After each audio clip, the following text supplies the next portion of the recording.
पर दोस्तों वीडियो शुरू करने से पहले आपको बता दूं, हमने आपके लिए एक और चैनल स्टार्ट किया है जहां आपको इससे भी तगड़ी तगड़ी मूवीज एक्सप्लेनेशन पाएंगी। सो इस नए चैनल का लिंक आपको डिस्क्रिप्शन में मिल जाएगा। वीडियो देखने के बाद फटाफट से जाके उस चैनल को भी सपोर्ट करो, सब्सक्राइब करो और फ्री के मजे उठाओ।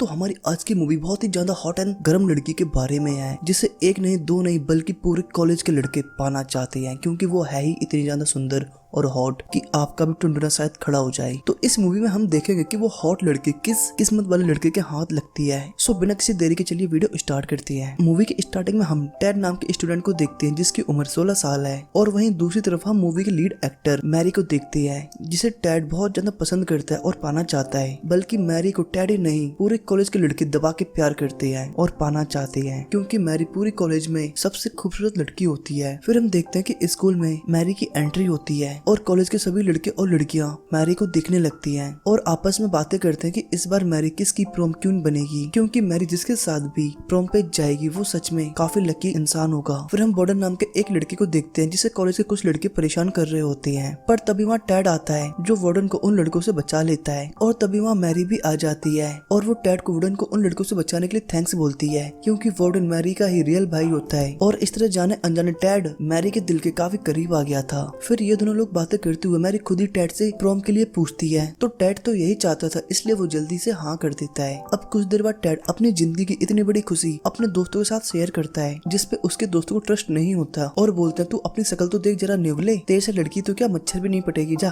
तेरे साथ वो कहीं नहीं जाने वाली। तो टैड बोलता अच्छा तुम लोग मिलो जरा, मुझे पार्टी पे दिखाता हूँ। फिर नेक्स्ट डे टैड मैरी को प्रोम पे ले जाने के लिए उसके घर पहुंच जाता है, जहाँ उसे सबसे पहले मैरी के ब्लैक डैड मिलते हैं, जिसे देख के टैड सोचता है इतनी गोरी बेटी का बाप इतना काला कैसे हो सकता है, नहीं ये मैरी का बाप नहीं है, इसमें जरूर कुछ गड़बड़ है। फिर वो उन्हें बताता है कि वो मैरी को प्रोम के लिए लेने आया है। तो मैरी के डैड टैड को मैरी के रूम में भेज देते हैं, पर मैरी को देखते ही टैड के होश उड़ जाते हैं, क्योंकि मैरी सच में बहुत ज्यादा सुंदर दिख रही थी। अब ये दोनों लोग प्रोम के लिए निकलने वाले ही थे, पर सडनली मैरी के ब्रदर की तबीयत खराब हो जाती है और वो टैड से लड़ने लगता है, और इसे छुटाने के चक्कर में मैरी की चोली से नाड़ा गिर जाता है। तो वो दूसरा नाड़ा डालने के लिए जल्दी से अपने रूम में जाती है, और इधर टैड को वुडन से लड़ते लड़ते टॉयलेट आ गया था, इसलिए वो टॉयलेट करने चला जाता है। और यहाँ वो सुसु करते हुए टॉयलेट की विंडो से देखता है कि मैरी अपने रूम में बिना कपड़ों के खड़ी है और साथ में उसकी मोम भी है। पर तभी मैरी टैड को देख लेती है, और टैड तो मैरी को देख ही रहा था। तो हड़बड़ी के चक्कर में टैड अपनी नुन्नू को चैन से दबा लेता है, जिससे उसकी चीख निकल जाती है, क्योंकि दोस्तों हम सभी को पता है कि किसी लड़के के साथ ऐसा कांड होने पे क्या होता है। अब टैड की रोने और चीने की आवाज़ें सुन के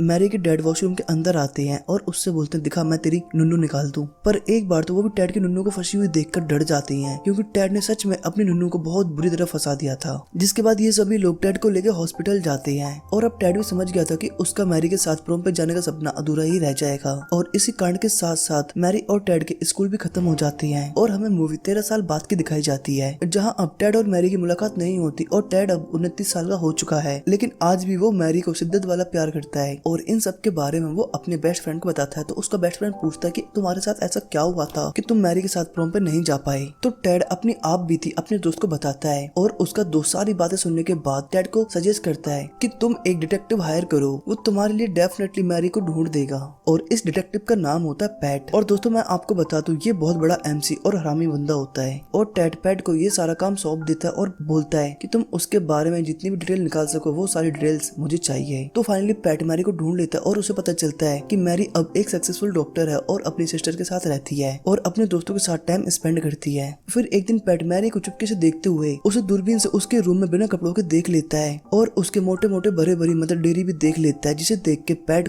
को मैरी से टुपचुक वाला प्यार हो जाता है। फिर एक दिन मैरी अपने दोस्तों के साथ बैठ के बातें कर रही होती है, तो पैट भी उन्हें चुपके सुन रहा होता है, और मैरी बात करते हुए अपनी फ्रेंडों को बताती है कि मैं एक आर्किटेक्ट से ही शादी करूंगी। और उसकी बातें सुन के पैट एक आर्किटेक्ट बनने की तैयारी शुरू कर देता है। और इधर पैट टैड से मिलने पे मैरी के बारे में उसको सब कुछ झूठ बताता है कि मैरी का तो न जाने कितने बंदों के साथ डुपचुक चल रहा है, नटकत चल रहा है, मतलब दिन में किसी और के साथ और रात में किसी और के साथ, मतलब वो टैड को मैरी के अगेंस्ट भड़का रहा था। अब पैट की ये सारी बात सुन के टैड मैरी को पाने की उम्मीद छोड़ देता है, पर बाद में दोबारा से वो मैरी के बारे में बहुत सोचने लगता है, और उसका मैरी से मिलने का मन होता है, इसलिए वो अगले दिन पैट के ऑफिस जाता है। पर यहाँ आके वो देखता है कि पैट तो मियामी जा रहा है। वेल टैड पैट से बोलता है कि तुम मुझे मैरी का एड्रेस दे दो, मेरा उससे मिलने का बहुत मन कर रहा है। पर पैट सोचता है ये तो अभी भी नहीं माना, इसलिए वो उसको बोलता है कि मैरी तो अभी बांग्लादेश घूमने गई है, जब वो वहाँ से वापस आ जाएगी मैं तुम्हें उसका एड्रेस दे दूंगा। और खुद पैट यहाँ म्यांमार बाहर आके मैरी के क्लोज आके उसे इम्प्रेस करने की कोशिश करता है और उससे इनडायरेक्टली बातें करते हुए वो उसको ये भी बताता है कि वो एक आर्किटेक्ट है। इसलिए मैरी पैट से एक ही बार में इम्प्रेस हो जाती है और इस तरह मैरी और पैट में नजदीकियां बढ़ने लगती हैं। फिर एक दिन मैरी पैट को एक आर्किटेक्ट एग्जीबिशन में लेके जाती है, जहाँ जाते ही पैट की टेट टाइट हो जाती है क्योंकि उसे तो आर्किटेक्ट का घंटा भी पता नहीं होता। जहाँ मैरी पैट को एक अपने दोस्त उस्मान से मिलवाती है जो कि एक आर्किटेक्ट होता है। तो उस्मान पैट से पूछता है कि तुम भी एक आर्किटेक्ट हो तो तुमने अभी तक कौन कौन सी बिल्डिंग बनाई है। पर उस्मान का ये सवाल सुनते ही पैट की हवा टाइट हो जाती है और वो बातें घुमा के मैरी को वहाँ से लेके बाहर आ जाता है। फिर नेक्स्ट डे उस्मान मैरी के घर आता है और उसे बताता है कि पैट कोई आर्किटेक्ट नहीं है। पर इधर पैट उस्मान और मैरी की ये सारी बातें सुन रहा था क्योंकि उसने मैरी के घर में एक डिवाइस लगाया हुआ था। अब पैट उस्मान को अपने और मैरी के रास्ते से हटाने के लिए उसका पीछा करता है, पर पीछा करते हुए उसे पता चलता है कि उस्मान कोई लगड़ा इंसान नहीं है, साथ ही वो भी कोई आर्किटेक्ट नहीं बल्कि वो तो एक जोमेटो में काम करने वाला वर्कर है। और तभी सामने से आके पैट उस्मान को धर दबोचता है और बोलता है उस दिन तो तू मैरी के सामने बड़ी लंबी लंबी फेंक रहा था और यहाँ तू खुद जोमेटो में डिलीवरी बॉय का काम कर रहा है। इसलिए अब उस्मान अपने बारे में सच बताते हुए बोलता है कि वो भी मैरी को बहुत ज्यादा प्यार करता है, इसलिए उसने मैरी से ये सारे झूठ बोले हैं और मैरी को आर्किटेक्ट काफी पसंद है, इसलिए मैं भी मैरी के लिए एक नकली और झूठा आर्किटेक्ट बना। और इधर टेड को अपने एक क्लासमेट से पता चलता है कि मैरी का टेड के अलावा कभी किसी के साथ कोई अफेयर नहीं रहा है और यहाँ तक कि उसकी अभी तक शादी नहीं हुई है और वो कुंवारी है। और इतना सुनते ही टेड दोबारा से मैरी के नाम की माला जपने लगता है और वो जल्दी से मियामी की तरफ निकल पड़ता है। पर रास्ते में जाते हुए एक आदमी टेड से लिफ्ट मांगता है तो टेड उसे लिफ्ट दे देता है, लेकिन असल में ये आदमी एक मर्डरर होता है और वो एक डेड बॉडी को टेड की डिग्गी में डाल देता है। पर आगे जाके टेड को सुसु आती है तो वो गाड़ी रोक के रोड की साइड में सुसु करने चला जाता है, लेकिन वहाँ वो देखता है कि बहुत सारे आदमी लोग आपस में अपने नुन्नू से नुन्नू टकरा रहे हैं, मतलब ये लोग गे होते हैं। पर तभी वहाँ पुलिस आ जाती है और पुलिस उन गे के साथ साथ टेड को भी पकड़ लेती है। पर टेड बोलता है सर मेरी कोई गलती नहीं है, मैं तो बस यहाँ सुसु करने आया था। तो वे गे बोलते हैं हाँ सर हमारी भी कोई गलती नहीं है, हम भी बस सुसु करने आए थे। तो पुलिस वाले बोलते हैं हाँ हमारी भी कोई गलती नहीं है, हम भी बस तुम्हें पकड़ने आए थे और तुम्हारी सुसु चलो थाने में निकलवाते हैं, कितनी भरी है तुम्हारे अंदर सुसु। और पुलिस को टेड की गाड़ी से डेड बॉडी भी मिल जाती है। पर बाद में पुलिस को पता चल जाता है कि इसमें टेड की कोई गलती नहीं थी क्योंकि असली मर्डरिस्ट पुलिस के हाथों लग जाता है, इसलिए टेड को रिहा कर दिया जाता है। फिर नेक्स्ट सीन में हम देखते हैं कि टेड मैरी के पास पहुंच चुका है, पर यहाँ आके वो देखता है कि मैरी को तो पैट ने ही सेट कर लिया है और अब वो मैरी की चेरी भी दबा के चूस रहा है। फिर थोड़ी देर बाद पैट वहाँ से चला जाता है और टेड मैरी के सामने आ जाता है तो मैरी भी टेड को देख के काफी सरप्राइज हो जाती है कि ये बूंदा शकल का आदमी तो काफी स्मार्ट हो गया है। जिसके बाद मैरी और टेड एक साथ काफी टाइम स्पेंड करती हैं और इस तरह इन दोनों का प्यार दोबारा से जग जाता है। जिसके बाद जल्दी ये दोनों लोग एक डेट पे जाते हैं, पर डेट पे जाने से पहले टेड अपनी हाथ गाड़ी चलाता है क्योंकि उसे उम्मीद थी कि आज डेट के बाद वो शायद मैरी की चेरी दबा पाए, मतलब ले पाए खा पाए। पर हाथ गाड़ी चलाने के बाद उसका माल कहाँ चला जाता है ये खुद टेड को पता नहीं चलता कि तभी वहाँ मैरी आ जाती है जो टेड के कान पे कुछ चिपचिपा पदार्थ लटकते हुए देखती है, जिसे वो सैड वर्ड का जेल समझ के अपने बालों में लगा लेती है। और असल में यही टेड का हाथ गाड़ी चलाने के बाद निकलने वाला रिजल्ट था जो उसे वॉशरूम में नहीं मिला था।